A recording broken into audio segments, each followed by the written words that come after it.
Greetings, my friends. Welcome back. Rush Limbaugh, The Cutting Edge, Societal Evolution. All right, let's do a sort of an A-B side-by-side comparison. Obama now and Obama then.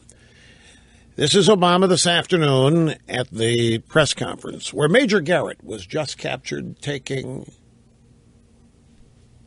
single still shot pictures of Obama while he wasn't asking questions. I guess he's fanboy.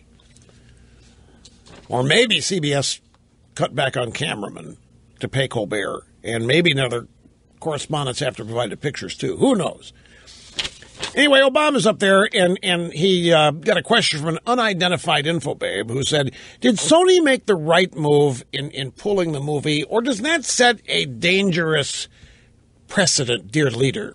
We cannot have a society in which some dictator someplace can start imposing censorship here in the United States. Well, we do. Because if somebody is able to intimidate folks out of releasing a satirical movie, imagine what they start doing when they see a documentary that they don't like, or news reports that they don't like. Well, or even worse, imagine if producers and distributors and others start engaging in self-censorship because they don't want to offend the sensibilities of somebody whose sensibilities probably need to be offended. That's not who we are. That's not what America's about. I wish they'd spoken to me first. Jesus. Pardon me. I'm at my wit's end. This is not who we are. This is not who we are. I wish they spoke to me first. I have all the answers. What is this?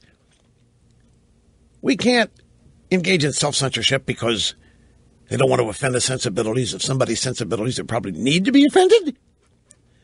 You try doing any satire or parody of anybody on the left, and nobody from Obama on down is going to come along and applaud your First Amendment right to do it. They're going to try to destroy you for doing it. Self-censorship is exactly what Obama and other leftists like him want. They want you afraid to speak up. They want that. That's exactly how they win, is having you afraid of being ratted out, have you afraid of being overheard, or have you afraid simply to say what you really believe just on basic principle. They want you afraid to do that. Here he's coming along. We can't have that.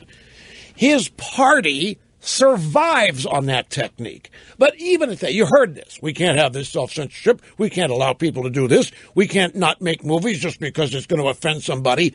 But back on September 25th of 2012, he said this. In every country, there are those who find different religious beliefs threatening.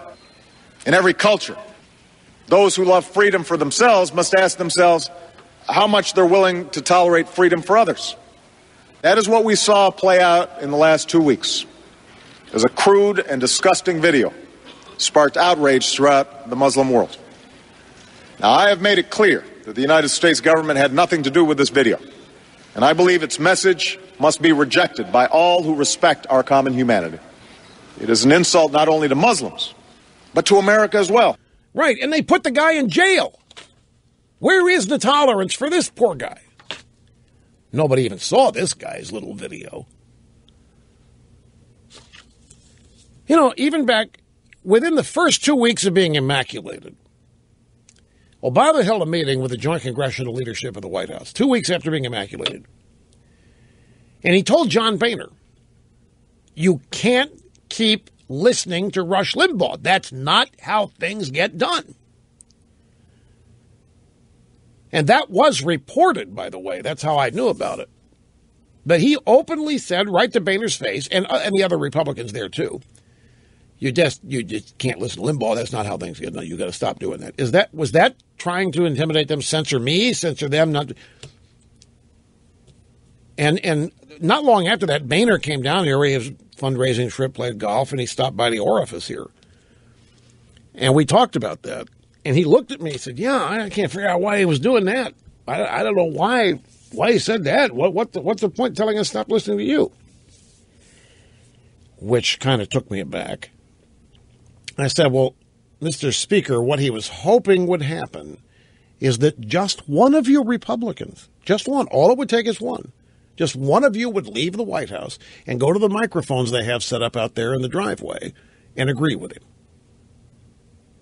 He was hoping that that's how you would define crossing the aisle and bipartisan. He was hoping, even you, Mr. Speaker, this is what I told Boehner, he was hoping you go out there and say, we're not going to listen to Rush Limbaugh anymore. That's what he wanted you to do.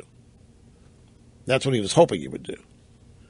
And Boehner said, well, so he thinks that's ever going to happen. Yeah. Right. Okay.